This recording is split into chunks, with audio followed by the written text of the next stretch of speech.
This is called practicing with your eyes open. And I based this on a few things in my own personal journey too, this last couple weeks.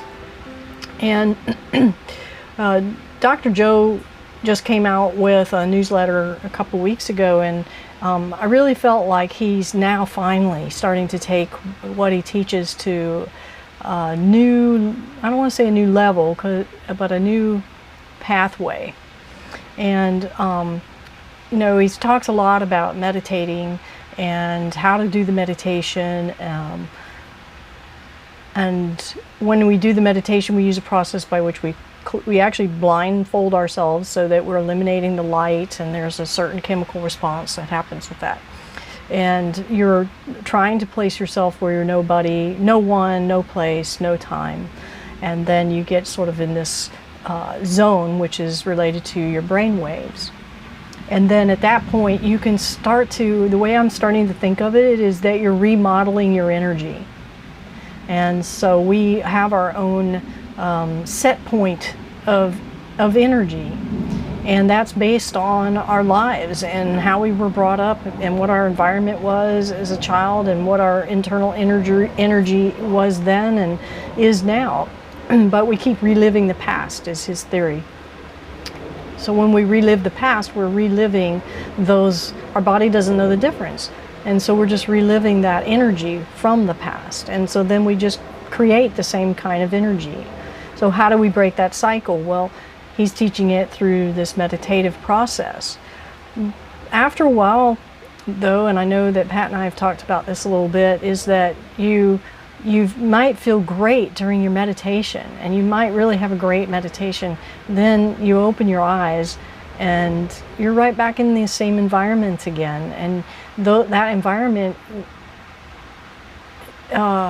because we've created it really from the past, it's reinforcing our past. And so it's so hard to maintain all of that feeling that we had and manifested in our meditation as soon as our eyes open. And so I think that's the next level. How do we do that? And this newsletter that he had talked about it, and it was a very clear newsletter, and he had 4 steps. Well, the thing is, it's sort of like the yin-yang symbol. It's very hard to describe in steps. It can't be step 1, 2, 3, 4. But we're going to look at it and sort of tie it into our Tai Chi and our Qigong and our scripture and how we are supposed to be trying to live our lives. And I'm going to give you some strategies to sort of reset your energy so that you can be practicing this changing of your energy with your eyes open as either an extension to your meditation or just a practice unto itself. I think that with our Tai Chi and our experience that you could very well do this with your eyes open and not have to do an hour of meditation a day. I still plan on doing my hour of meditation a day, but I plan on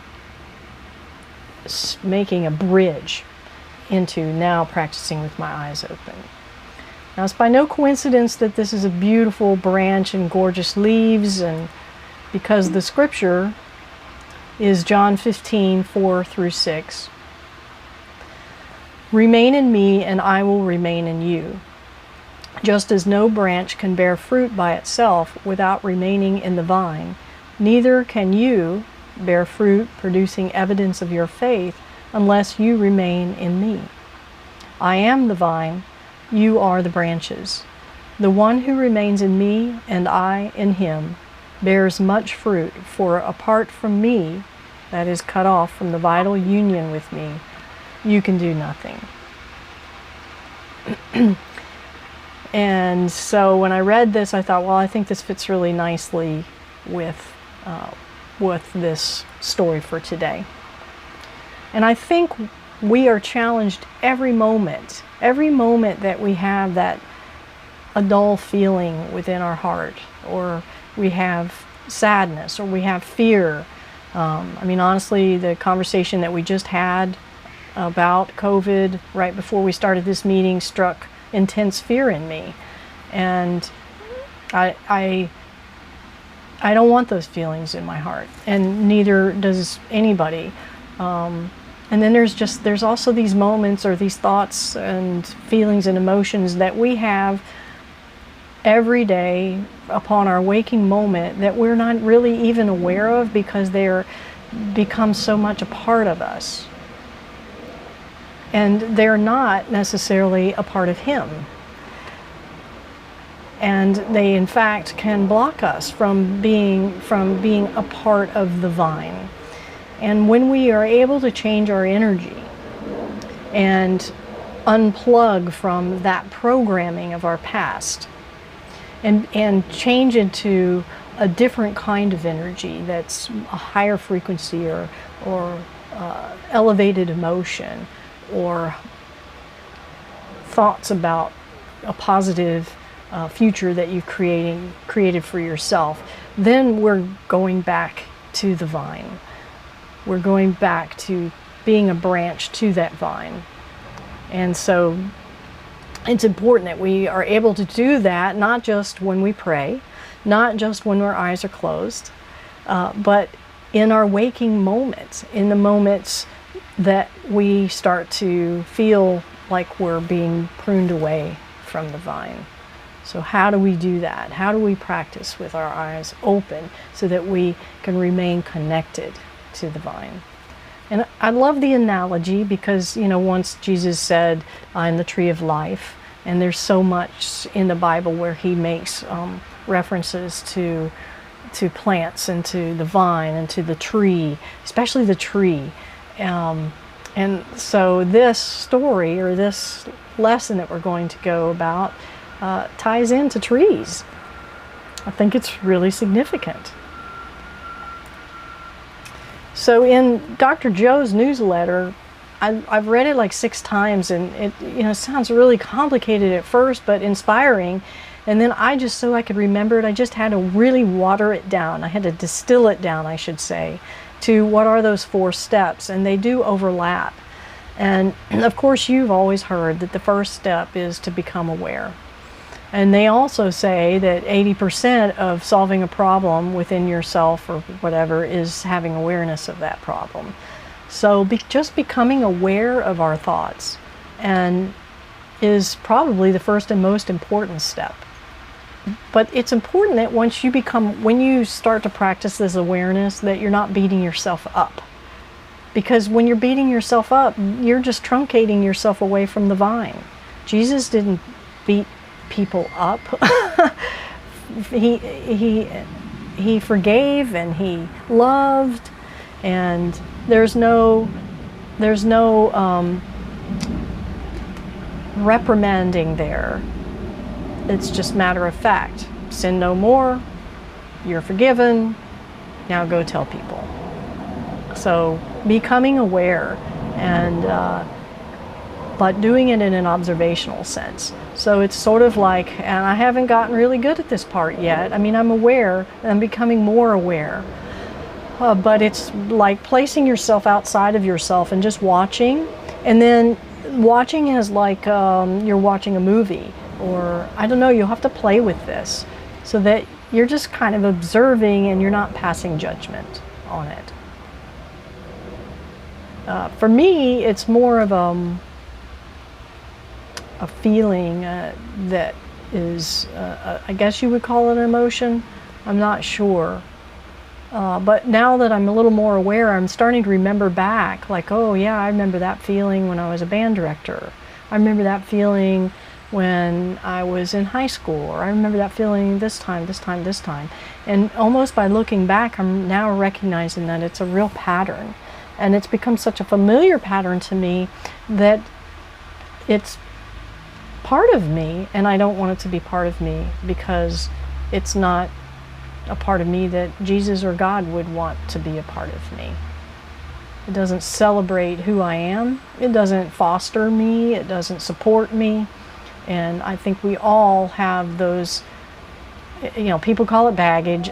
I don't know, maybe baggage is a good analogy, but we all have those packages within ourselves.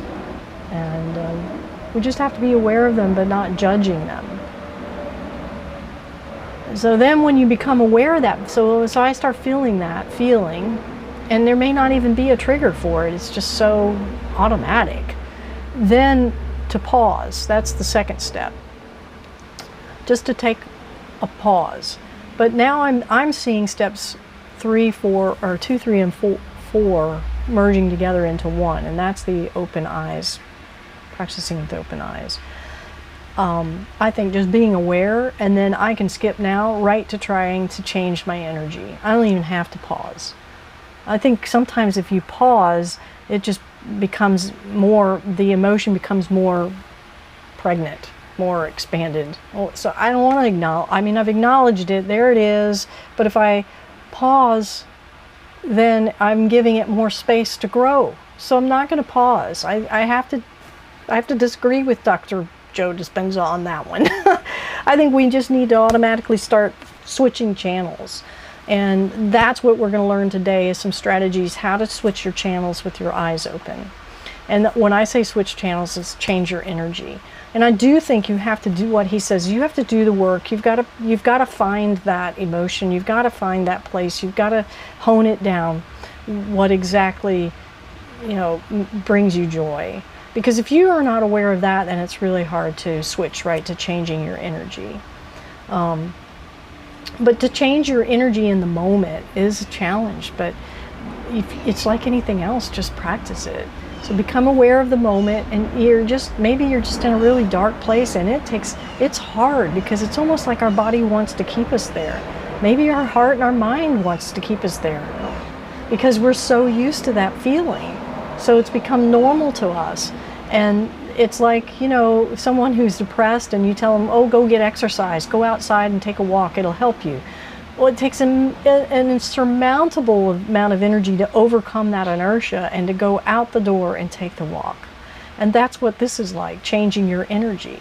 So if we just have a symbol or an experience that we can tap into, whether that is a manifestation of your meditation and you know how it feels so you can go there quicker, or maybe some of these strategies that I'll show you today, then you can leave that package of yourself. In fact, you can bundle it up and put it away and change over to this other energy which is more beneficial to you, more supportive of you, and connects you to the divine. And then once you've got there, then you can go back into your environment, back into your life, and practice it with your eyes open. And that's where I'm getting a little better at looking at the external circumstances as an environment for practice, rather than something I A, have to change, or B, have to overcome, or C, have to ignore and hope for something to change. It's practice ground. And when you start making these, when you start to see some connections between the work that you're doing, between becoming aware, changing your energy, going back into that environment, and then you'll see some response to in the environment that's different, that is surprising. It could be something small, as maybe someone else's response is not their typical response. Then you're reinforced. So you've got practice ground, and practice, as you all know, when we do Tai Chi and we're in person and I give you reinforcement, whether it's through push hands or I touch your body a little bit and tweak it, that reinforcement is what energizes you. It's what gives you like the inspiration to do more. It's like, oh, you find all these discoveries. And that's what this journey should be like for you, is that you start having these little reinforcements, and they can be so small. And it almost circles back to becoming aware. Because if you do the work, if you're aware of your own habitual emotion that's not serving you, and you go and you change your energy, which is terrific, and you're successful in doing that, and then you go back into your environment and you carry that energy, but then you're not aware that that person had a totally different response than what they normally would, then you've broken the circle. So it's important to carry that awareness to what's happening around you as well.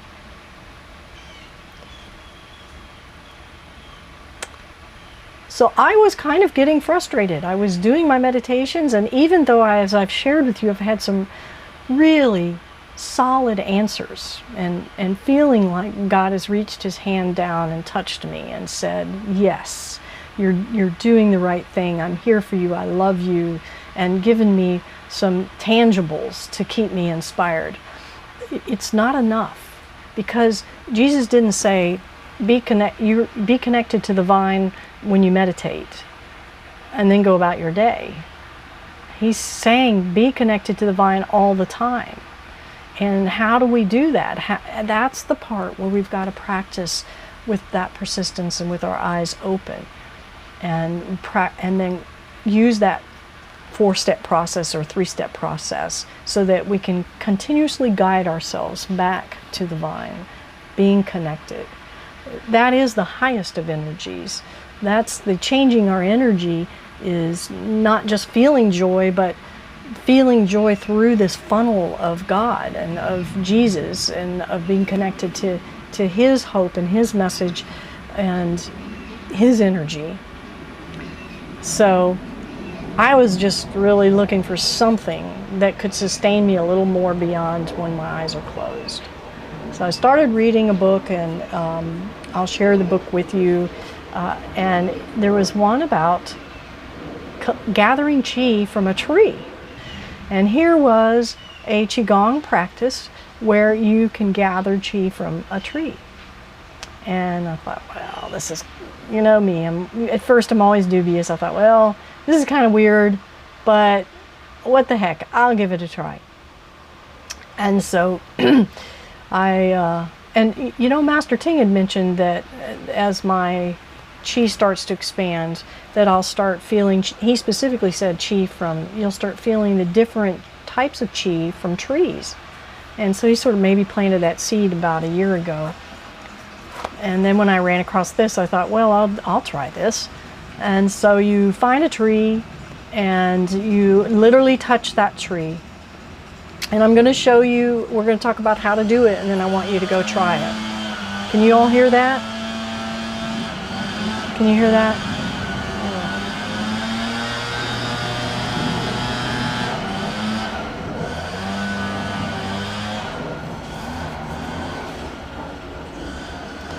One moment.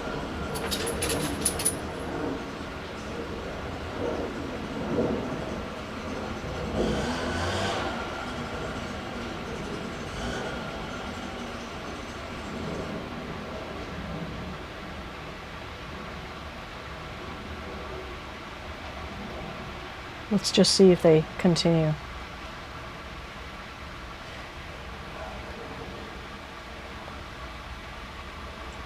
All right, so you go up to a tree and you're going to put your, you put your hand on the tree and you kind of feel around. Have I told you this story yet? The tree story? Okay. And so it says to pick like a big tree and try to find an evergreen. Well, not so many of those around here. So I went out back and put my hand on the tree and I felt around and I was like, And then I felt something and I thought, well, I'll try that. And I just sat there and I did the instructions, which I'll show you how to do it. And all of a sudden I felt really cold. And I thought, wow, what's that? And so after a while I thought, I don't think this is the way it's supposed to feel. So I looked up and the tree was dying. I had no idea, but the tree, half the tree was gone. And so I thought, oh, well, maybe I am feeling this. All right. So I was on the tree that wasn't doing well, so I changed. And I was going to show you, but I had to come inside. The tree that you saw behind me, the beautiful one that Sandy commented about, I think. And it's a small tree, and that's why I didn't go to it by comparison. Because they recommend going to a large tree. But I went to that tree and I put my hand on it, and all of a sudden I just felt so much love that I could not have generated that emotion on my own. I wasn't trying to generate emotion. I was trying to feel the chi. And I just felt this overwhelming just internal, coming from the inside out feeling of love. And I was shocked because I wasn't expecting that at all. And I mean, I felt just really self-conscious and kind of weird at standing out there with my hand on this tree. And then I felt that emotion, that it was undeniable. And so it really made me feel like I was connecting to the vine. And now when my arm was touching that trunk, that I was a branch of that vine. And it filled me so undeniably that I stood there and I did the whole, there's 3 things you do, and I did the whole thing. And that it stuck with me. So now what I do is when I start to feel that emotion that is from my past, that is not serving me, first I try to become aware of it, and then I immediately skip to, I look at that tree. Now all I have to do is look at the tree and I get that feeling. I don't even have to go out and touch it and do the whole chi tree thing. I can just look at it. And eventually I want to get to the point where I can just walk around and I don't even have to be here and have it in my mind's eye. I mean, actually see it or touch it for it to have that impact on me. Then I'm practicing with my eyes open. Then I'm practicing remaining connected. And it's not even I don't have to use words. I don't have to be in a formal prayer. It's so internal and it's so immediate that, and so available, because now I can just carry that tree with me wherever I am. And isn't that kind of what Jesus was saying? We're carrying him around with us wherever we are. That's the goal. That's what we should be doing. So that's how I'm starting my practice with my eyes open, is through this tree chi gathering. So I'm going to teach you how to do it, and you're going to have to get over your feeling self-conscious about it and go find a tree and do this process and see what you feel.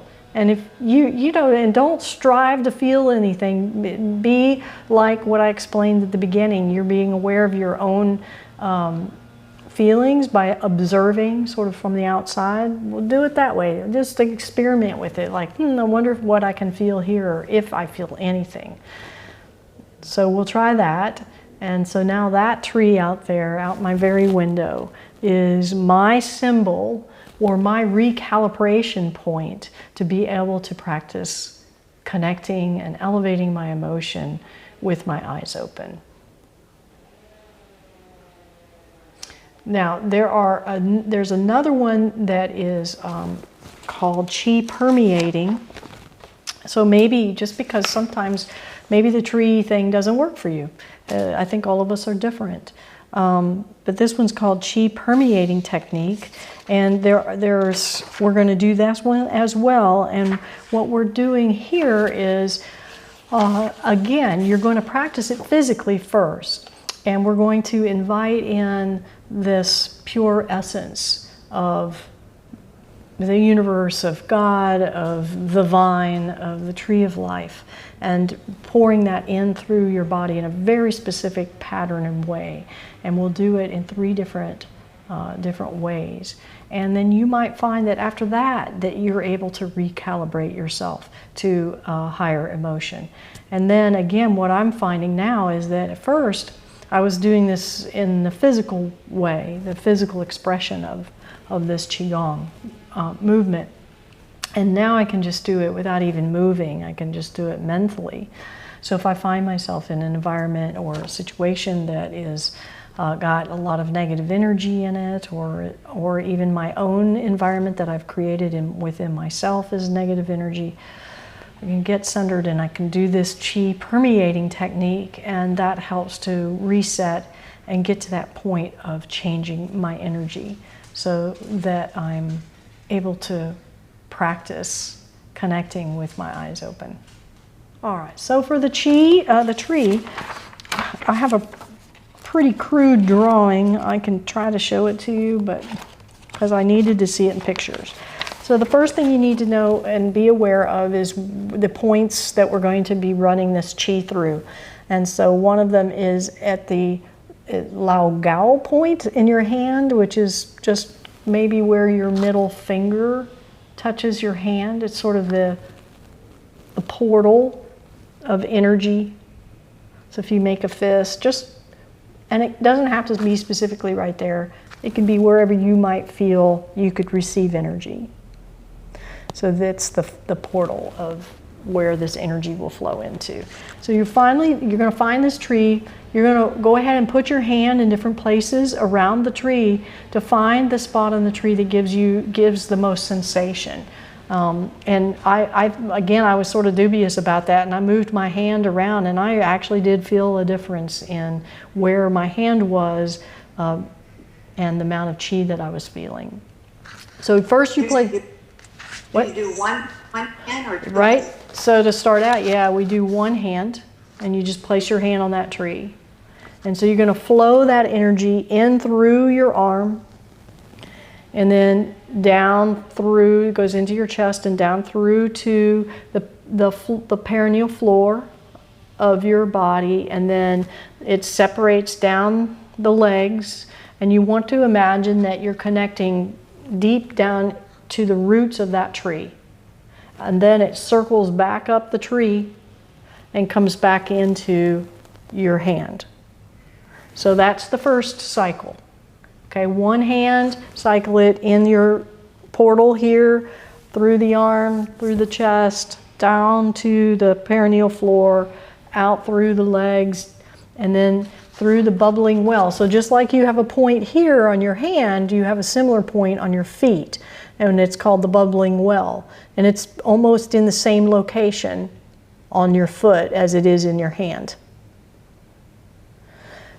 And so then it's just, the energy goes down through both of the bubbling wells in your feet, connects to the root of the tree, comes up the trunk of the tree and back through your hand. Okay, so that's step one. And I'm sure there's, you could be, doesn't have to be, like there's no perfection in this. Then you're going to take your hand away and you just stand in front of the tree. So this is step two. And stand in front of the tree, and then imagine that the energy is coming through the crown of your head. It's called the Bai Hui point. And it's basically going to do the same circulation now. So it goes through the top of your head, through the center of your body, down to your perineal floor, out, down through the legs, through the bubbling well, touches the roots of the tree, comes up the trunk of the tree, and back out and through the crown of your head. So the only difference is, instead of coming in through your hand portal and through your arm, it's now, you're not touching the tree and it's coming in through the crown of your head. So it's a circulating that you're receiving the tree chi and tapping into the roots of the tree, and then it goes up through the tree and back through you. Now, isn't that a beautiful thought when you think of Jesus saying, I am the tree of life?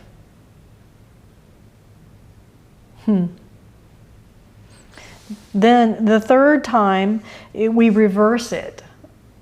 And this is where now we're sending energy out, and that energy that we're sending out is all that positive energy, and it's sending out into the environment. We have changed our energy, and now our environment will change. And we're creating a protection around ourselves.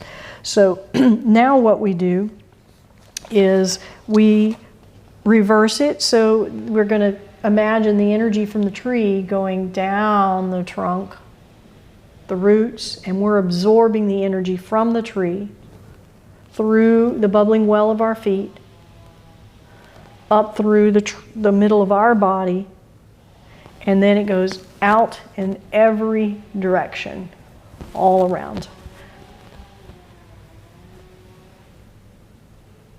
Okay, so here's my crude little drawings.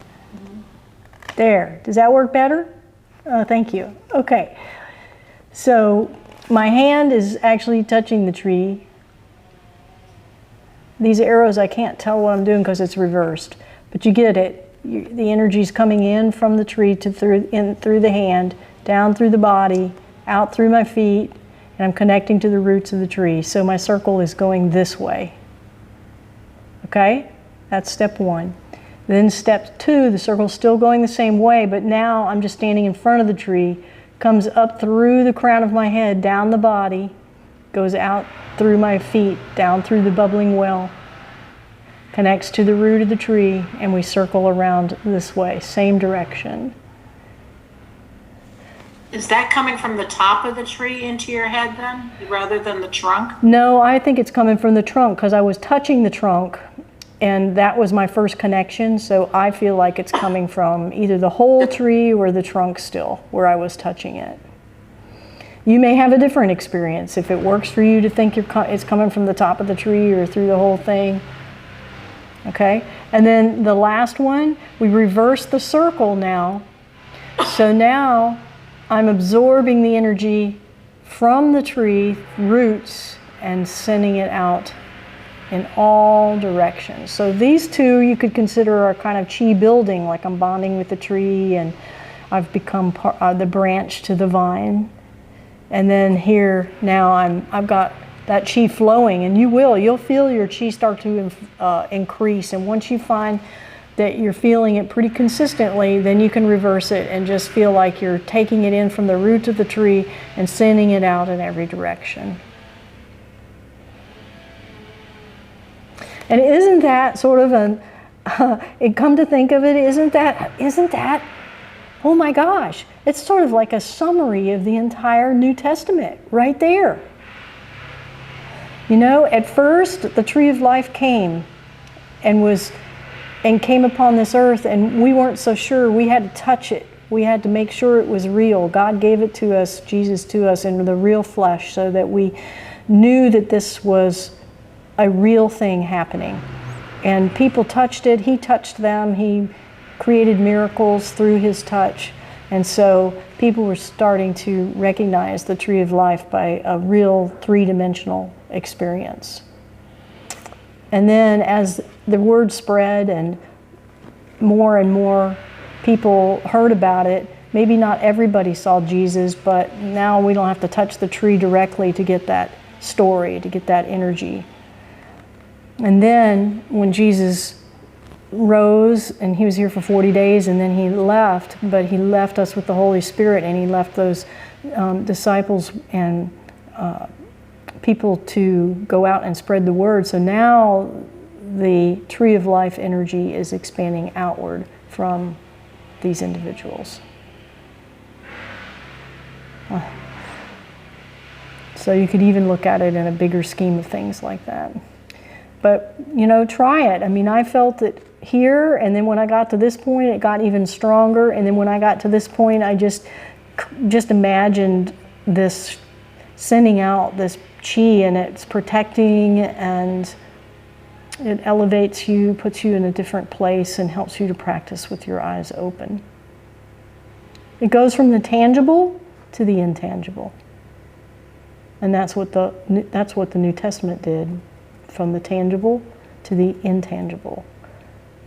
From having to see with our own eyes and feel the flesh to faith.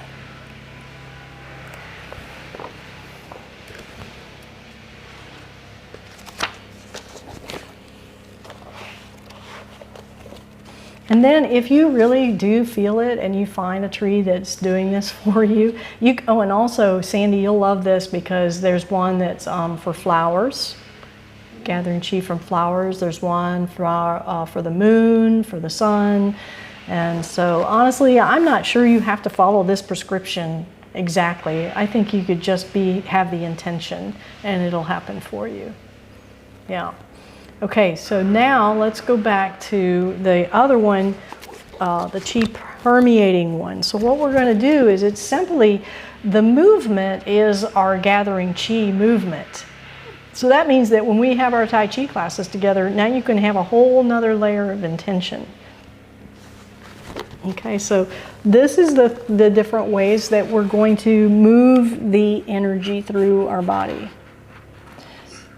All right, so the first time this will be moving, and they say you're going to gather, the book says you're going to gather the pure essence of the universe. And then you're going to bring it in through the top of your head.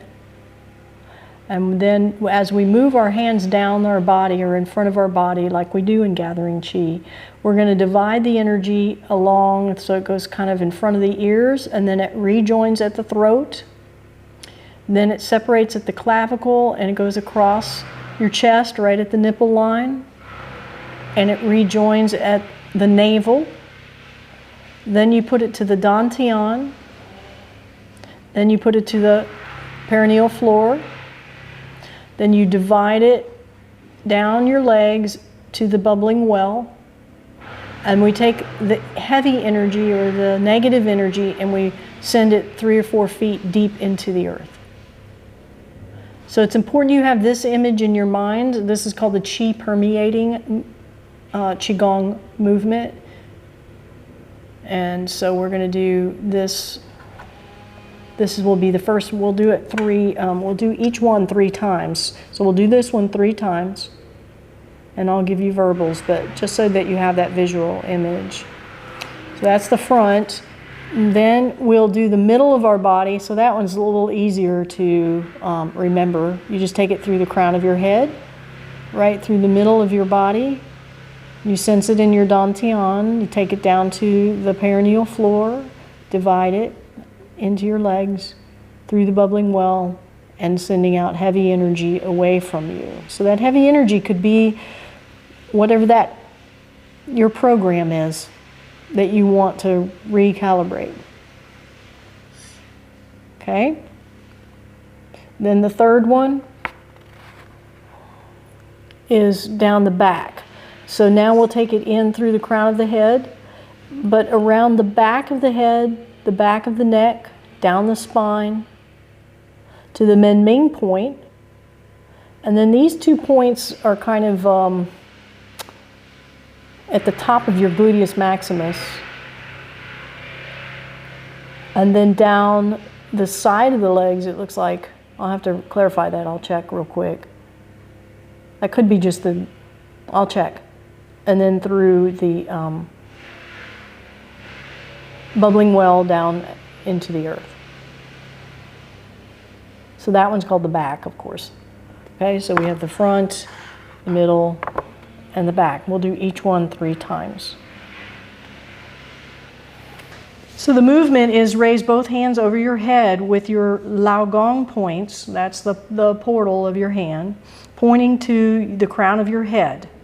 And then we'll lower the palms in front of our body slowly, and you just continue to lower the palms until they're next to your sides. And then we visualize those points as we do that.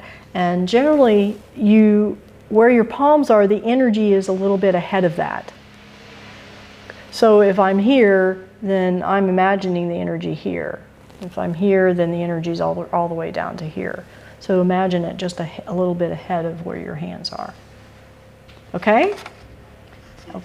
And just to clarify that these are some strategies, again, to kind of recalibrate yourself, because I find I need a tangible, I need something to help me recalibrate. I can't just say, oop, I'm aware of this programmed emotion that is not serving me. Change it. Then go to your environment, and that's a big leap for me. I need something to sort of help me change it. When I worked in special education, we would help children who had problems with transitioning by giving them an item in their hand that was a symbol for transitioning. And so it gave them a heads up, especially students on the spectrum. So, it gave them a heads up because transitioning is really hard for them. And so, rather than say, okay, 3 minutes, 2 minutes, 1 minute, it's what a lot of kids don't understand that. So maybe it was a little stuffed animal, and we would give that stuffed animal 5 minutes before it was time for transition time. So then that was a security for them and a symbol and something that was tangible that gave them an understanding of context of what's going to happen next.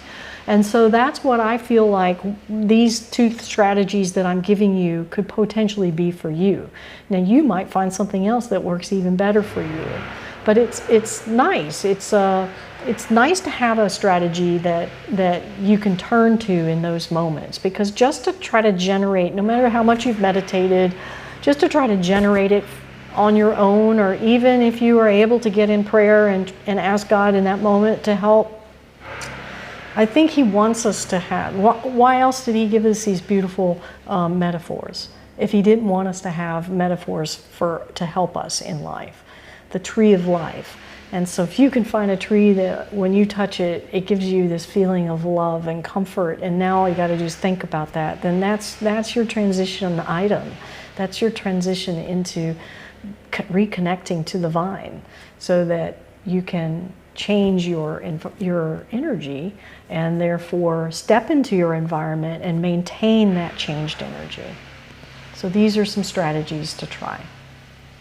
Okay, let's give this a go then. So this is a slow process of movements. Well, first thing I do is I get in my Tai Chi stance, and now that I have my friendly tree right out there, I try to feel like my feet are connecting to the roots of that tree, and I'm joining. And I'm letting go as much as I can.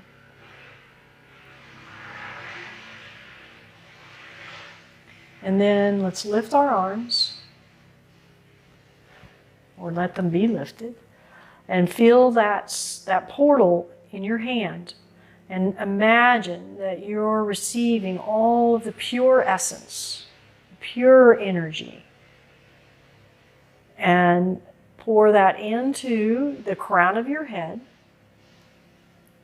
Your hands can get close, they just don't touch.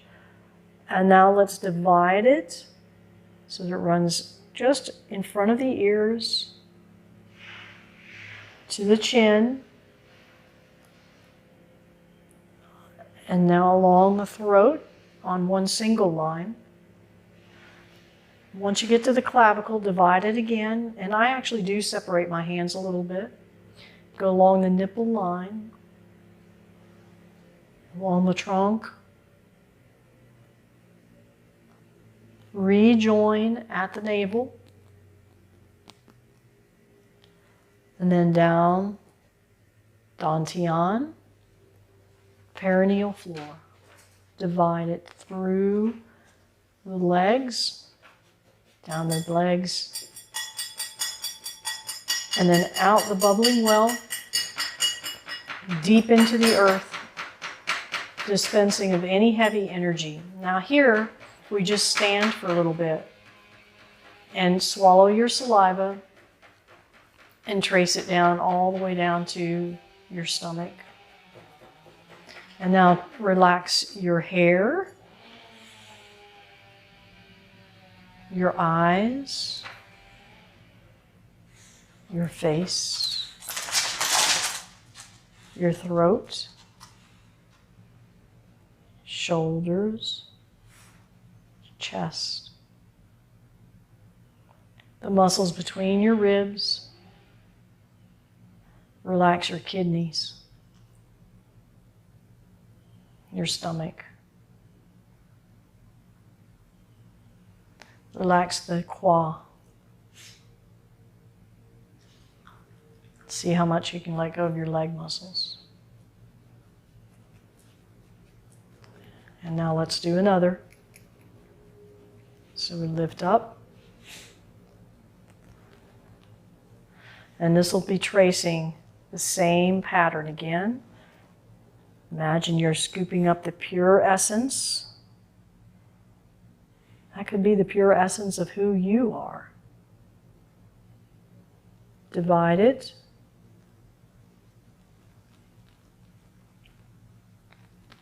Unify at the throat. Separate it.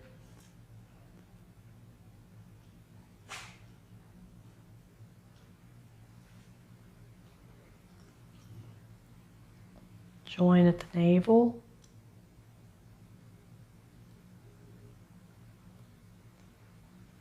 Tracing that energy with your intention to the floor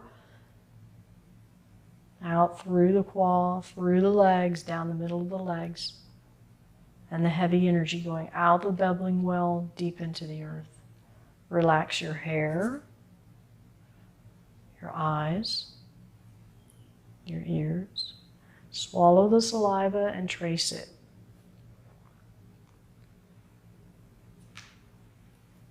Relax your chest, shoulders.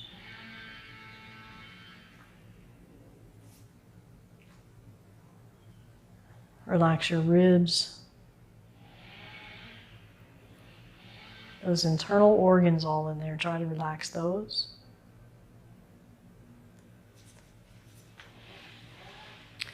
We'll do one more now. Lifting up the arms. Be aware of the portal in your hands. And receive the energy. Imagine it going in through the crown of your head. Divide it.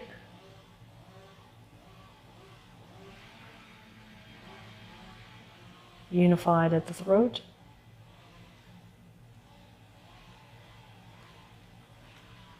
At the clavicle it divides.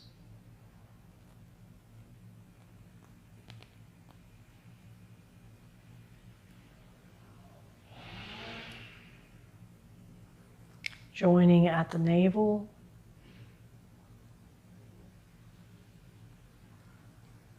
Dantian, perineal floor. Divides, goes through the legs, down through the bubbling well, deep into the earth, 3 feet. Heavy energy, 3 feet deep. Then let go and try to relax from the hair follicles, the eyelids, the cheeks, neck muscles,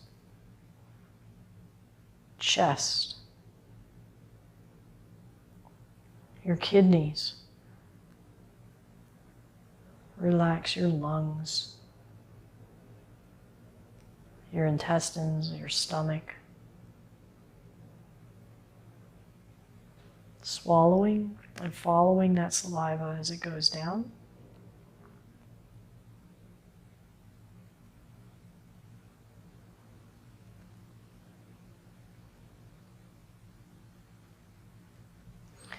Now open up, and if you need to adjust your feet, you can. And now we'll go right through the center of the body, so bringing in the pure essence, right through the crown of your head, and feel a direct line moving through the very center of your body.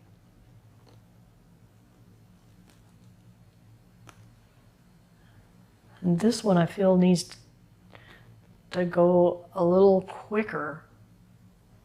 Like it needs to flow. It's a more direct line, so it flows more. And then divide it, seep it down into the earth through the bubbling well. Another one. Feel the specific point in your hands, gathering the energy, and now put it right through the crown of your head,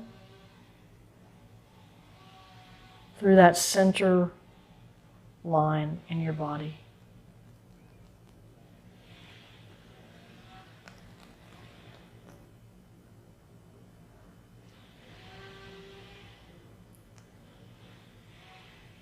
Divide it. Let go of the heavy energy. Let it just seep deep into the earth from your bubbling well. One more, up.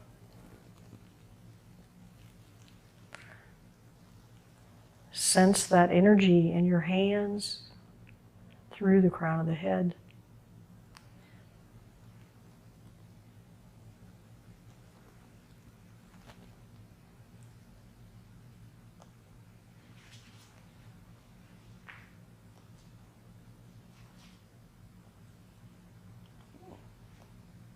Divide it. And then just a moment to relax the hair, the facial muscles, shoulders, chest, internal organs, your ribs.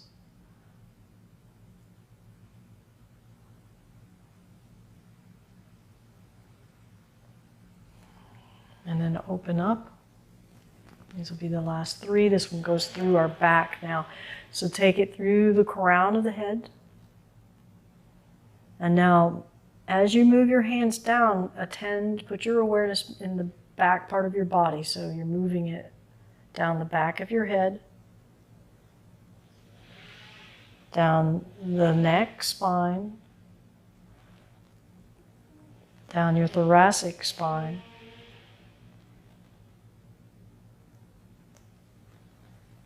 then to the Menming point. Then divide it at the Menming point so that it travels to the top of your gluteus maximus on both sides. And then let it just travel down the legs, out through the bubbling well, deep into the earth. Let go, relax, and swallow. 2 more, lifting up. Gathering the energy. So even though your hands are passing in front, you're imagining and feeling the energy passing down around the back of your head, your neck, thoracic spine, to the Menming point. Once it gets there, which is right opposite of your dantian. Divide it. It goes through those 2 points in the upper part of your gluteus, then down the legs. All the way down. Feeling it pour the heavy energy through the bubbling well of your feet down to the earth. Then swallow. Trace the saliva. Try to let go of facial tension, neck, shoulders.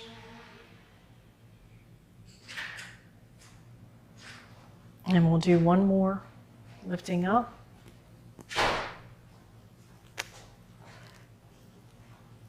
Gather the energy between the points of your hands through the crown of your head. And then just imagine that you can feel that energy go down around the back of your head, the cervical spine, thoracic spine,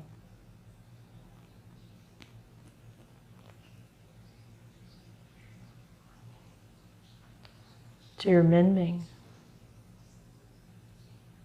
Divide it.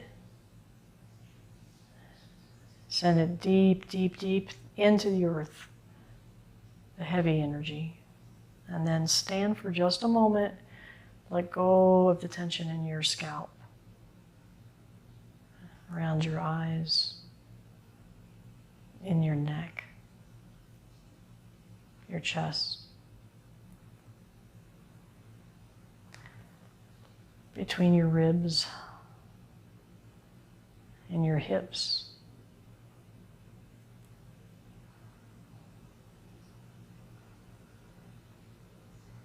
And just a moment of gratitude for our group, for our intention group. And swallow.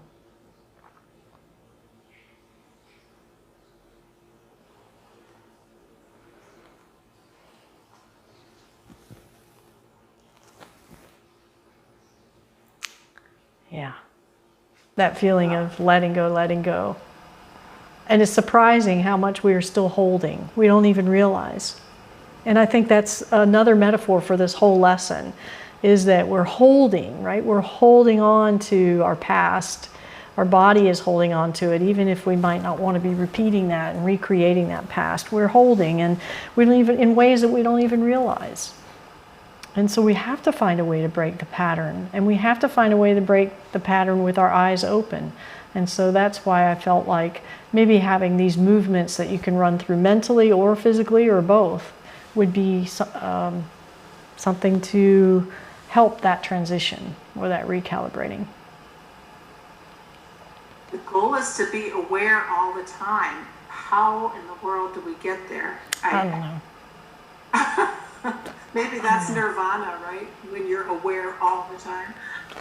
Yeah, I don't know, because I once had a teacher tell me, one of my music teachers tell me, that your own talent is the hardest to recognize.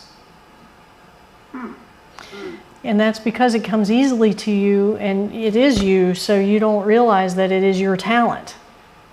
It's like that, like, you know, it was easy for me, so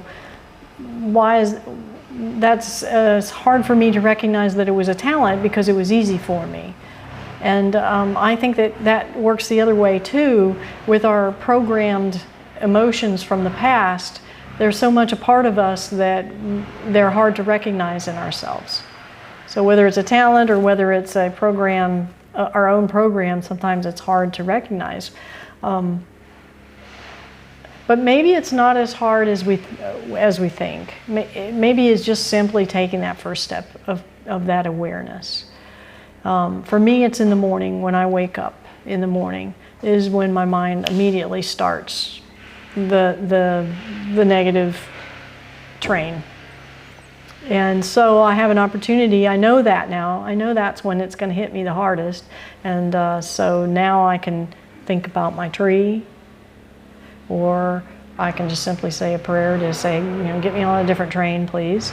Or I can even lay there and do this. And when I'm gathering the essence, it's the essence of who I'm supposed to be.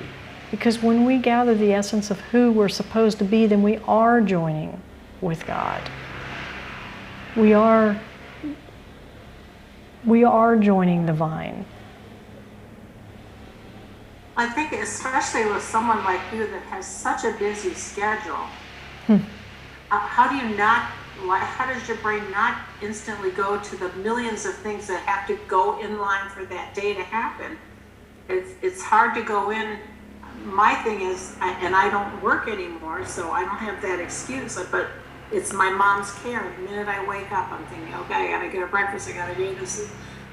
And it's not a bad thing, but that's where your brain goes, because it's the things that you know you have to do.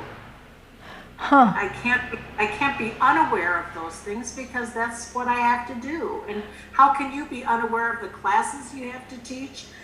Excuse me, or you know, any of the many things that you do through the day. That's interesting, because that is one thing that I don't think I do.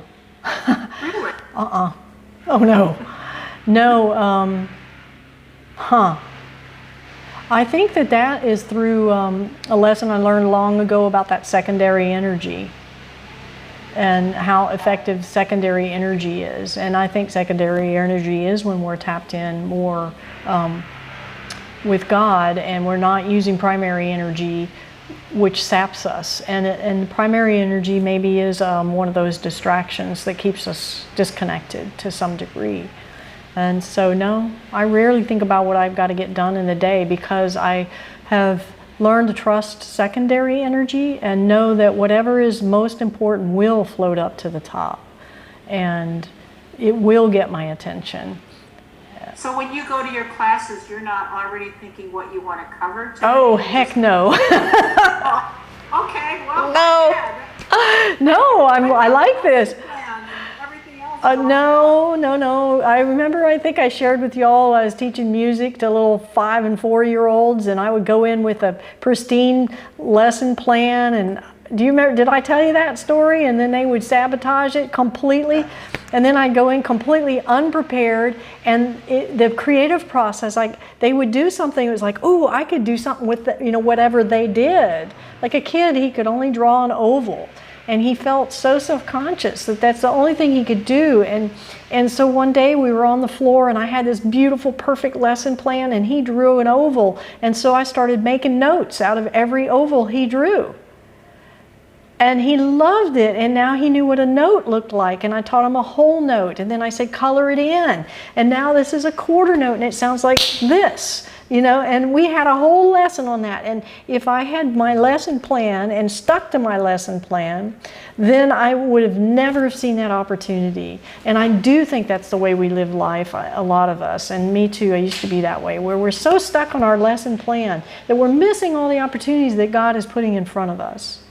The creative spontaneity that can occur in our lives. That goes back to that awareness piece. If we're practicing with our eyes open, and then something happens in our environment, if we're so distracted with what we have to get done and what our schedule is and what our plan is, then we don't even notice, we don't even see those gifts, those moments that are reinforcing that we're practicing with our eyes open. Did that make sense? So that would be a good time, that's your practice ground in that moment. And it is for me as well when I wake up, and it is the hardest time because of I've probably been waking up for 50 years, maybe 40 years with the similar thoughts. And some of those thoughts may not even be my own. So it's just a program. I've been programmed to have these thoughts or these negative ideas or negative thoughts or whatever it is, and it hits me in the morning. And so if I'm able to have something to Stop it. well, and not even stop it, because I think stopping it, that's where I think where Dr. Joe has it wrong, where he says you need to pause and then change. I think the pause is wasted energy. It's like trying to stop a train. You gotta have a lot of energy to stop that train. But if you want to just jump on a different train, then you don't have to exert that energy quite. I know what you meant though, Darlene. You're right. We have to change it, and we have to jump on a different train, a different mindset, a different heart, and reconnect. Just knowing a time frame when we're most likely to have our program seep in is a great start. A comment was made about transitioning back home when coming back from work. Yes, and you may even want to talk with him a little bit about it and just say, hey, I'm going to try something different, and what I would like to try is when we have the re-entry is that we just create space for 10 minutes so that we have a smoother transition. And then that gives you that space to work with, where it's not an immediate having to meet that environment with your without the eyes open to where you want to be. I think it's more simple than even I'm making it out to be. Again, I don't know how much of it is because I've been doing the meditation and then I'm able to tap into it a little better, and I'm not 100% successful, I will tell you that. But I'll give you an example, okay? Here's a real life example. Because what I was thinking of, Lisa, is you can rein it in and then you step in the door and boom, there's the environment. That's what I'm saying. Maybe you could ask him to say, let's just not even acknowledge each other for the first 5 or 10 minutes when we get home. To give each other just time to transition and get into that space, inside the space, if that makes sense. Right, in situ, right where you are. Yeah, because that's the thing, is practicing it in the environment, not before you get to the environment. However, my story is going to reinforce what you said before you get to the environment. So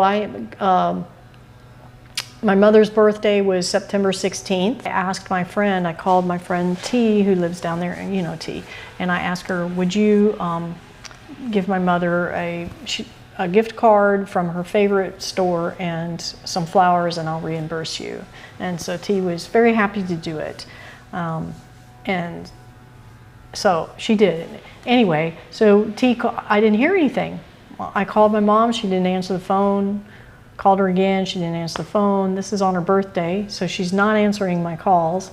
And then I texted her, no response. So by 3 o'clock, I was actually kind of getting worried because T had not called me back and said, I delivered it, she loved it. Nothing all day.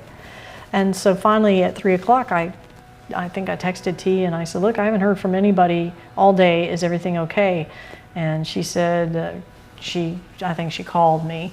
And so she said that when she got to the door, that my mom was crying, and that she's never seen my mother cry before. And my mother was crying because she had it in her mind that I was going to surprise her on her birthday and be there. And that when the doorbell rang, she thought it was going to be me. And so I still needed to call my mother. So I got home like at 3 or 4 o'clock in the afternoon, and I was like, oh, I gotta call my mom. And that's exactly how I felt about it. Oh, I've gotta call my mom. And I just knew it was just gonna be awful, and she was gonna tell me how she thought I was gonna be there, and it was just gonna spiral down. And I said, you know what? This is an opportunity to do an experiment. And so I elevated my energy. I thought about that tree. That's all I did. I did not think specifics. I did not think about how am I going to react to her. This is where I think my point is for you, Lisa, when you prepare. I didn't think about even stepping into the environment. I didn't think about any of that. I just thought about my tree. And I connected to the tree, and I felt that loving energy. That's all I did. And I didn't think, that. And so I called my mom. She was cheerful. She never once mentioned that she had thought I was coming. She was thankful for my gifts. She was 100% appropriate, and it was a nice chit chat. It was appropriate. The entire conversation was appropriate. And I got off the phone and I thought, dadgum, this stuff really works. There was that awareness on the back end of it that it reinforced. And the important piece, the takeaway here is that I wasn't thinking about my own responses and my own reactions and what am I going to say if she says this, or how can I respond positively if she says this. I didn't even go through that rehearsal at all. I just changed my energy. So you see that drawing with the person next to the tree and the energy going like that? That was it. And I think that's a good example to remember that it's not about changing your response necessarily. It's about changing your energy. And then when you change your energy, somehow the response on the periphery changes. And then because it changes, then you're able to have a different response yourself. And then that cycle of the program of who you are and what your life has been starts to change. And just again, go back to the experiment with it. And if you put a demand on yourself about it, it's not fun, first of all, Yeah. and then you're almost setting yourself up for it to be a heavy task, and this should be a light thing. And so just pick something and just play with it. And if it wasn't successful, don't think, oh man, I failed. Just try something else smaller. I'm finding that with my meditations, when I ask for smaller things, it's a lot more fun, it's a lot less risk involved, and I'm more free, and it seems that better things manifest. So start with small things. Identify, like Lisa did, that one thing, that transition. That's a perfect example to try. Just try and connect to your tree, connect to the vine, connect to whatever it is that kind of changes your energy, and then go into the environment with your eyes open, and the eyes open at that point, you've already done your work. You've already changed your energy before you walked into the environment. And now your job is to be aware of how is the environment responding to that? How is the environment changed? Because we're doing ourselves a complete disservice if we're not aware of that part.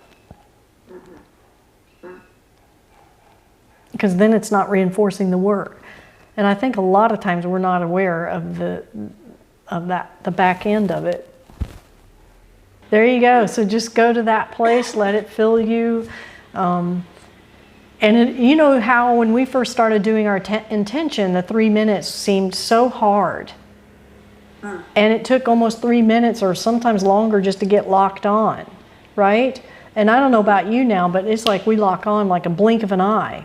And I think this is the same way. At first, it may take practice and it may take a little effort to lock on, to get that emotion flowing through you or that chi flowing through you and feeling the difference in the change in your emotion or in your energy. And now you'll get better at being able to tap into that quicker and in different circumstances with your eyes open.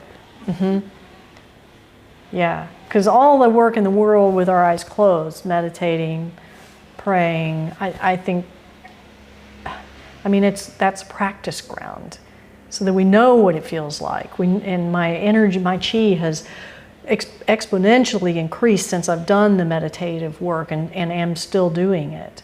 Now I know what that feels like, so now I can generate that same feeling when I'm doing Qigong, or with my eyes open, or when I'm reading, or when I'm having a great conversation with somebody. Yeah. So it kind of helps us to get tapped into it, and then the challenge is to bring it in. And I think that's what the Bible is telling us when it says to be persistent, is in all moments, not just in the moments of when we're desperate, but in all moments feel connected to the divine.